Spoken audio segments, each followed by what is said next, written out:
Oui, merci beaucoup. Nous revenons encore avec une nouvelle une vidéo dans laquelle nous allons vous présenter 3 règles de base pour être malheureux. Donc, si vous avez besoin de vivre une vie heureuse, ou soit si vous avez besoin de vivre une vie malheureuse, c'est à vous de choisir. Donc, cela dépendra de votre choix. Être heureux consiste à choisir de bonnes façons, de bonnes manières d'agir ou de penser. Mais ici, dans cette vidéo, nous allons juste vous présenter les différents comportements qu'affichent souvent les personnes malheureuses dans leur vie.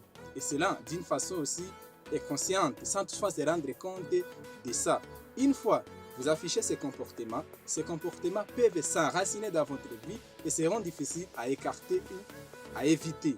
Quels sont ces différents comportements? Oui, le premier comportement, nous avons la dépendance émotionnelle.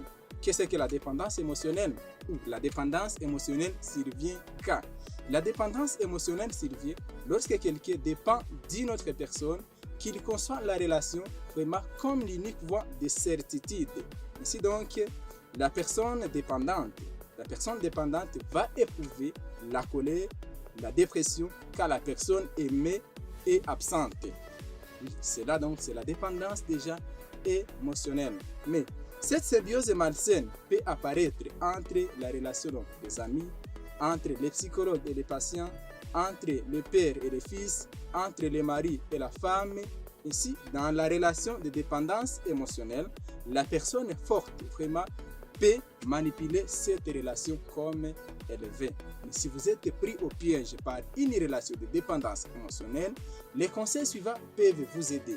Oui, les premiers conseils, vous devez quand même ouvrir des relations avec d'autres personnes. C'est le premier conseil qui peut vraiment t'aider. C'est le premier conseil qui peut vous aider à sortir dans la relation de dépendance émotionnelle. Vous devez ouvrir des relations avec d'autres personnes. Vous devez quand même dialoguer avec d'autres personnes, vous devez causer avec d'autres personnes, vous devez vivre avec d'autres personnes. Même si vraiment cela, au départ, c'est difficile ou sera gênant, mais vous devez quand même entretenir des relations avec d'autres personnes. Le deuxième conseil, le deuxième élément qui peut t'aider à sortir dans une relation de dépendance émotionnelle, vous devez quand même chercher le temps de rester seul. Vous devez profiter de la solitude.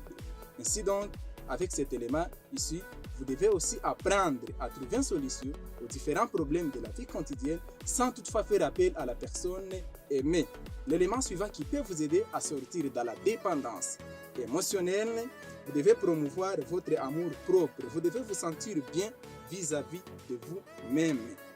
Oui, le deuxième comportement qu'affichent les personnes malheureuses dans leur vie quotidienne, nous avons le désintéressement personnel. Quand nous parlons de désintéressement personnel, donc, c'est le fait où la personne vraiment ne s'intéresse pas à sa vie, la personne se néglige, la personne se méprise, de façon que la personne ne donne pas vraiment considération à sa vie personnelle. Mais si vous avez vraiment, ou si vous vous retrouvez dans la situation de désintéressement personnel, les conseils suivants peuvent vous aider. Le premier conseil, vous devez cultiver l'assertivité. Oui, vous devez cultiver l'assertivité. Donc, cela signifie que votre opinion, vos idées et vos solutions comptent et vous devez les faire valoir. Vous devez faire valoir votre opinion, vos idées et vos solutions. Et vous devez exprimer vraiment votre opinion, vos idées et vos solutions d'une façon courtoise. Cela peut vous aider vraiment à sortir dans le désintéressement personnel. Le deuxième conseil, protégez-vous et prenez soin de vous-même. Oui, ici, vous devez faire attention pour ne pas tomber dans le piège, pour ne pas tomber vraiment dans l'esclavage. Vous devez apprendre à dire non si cela est nécessaire. Et vous devez quand même vous contenter de certaines satisfactions. Vous devez vous faire des cadeaux. Vous devez vous pardonner vous-même et vous devez pardonner les autres si cela est indispensable. Oui, le troisième comportement qu'affichent les personnes malheureuses dans leur vie quotidienne, c'est ne pas donner de sens à la vie. Il y a beaucoup d'individus, il y a beaucoup de personnes qui ne donnent pas vraiment de sens à leur vie. Ils ne se demandent pas pourquoi ils vivent ici sur la terre. Ils ne donnent pas vraiment de sens à leur existence.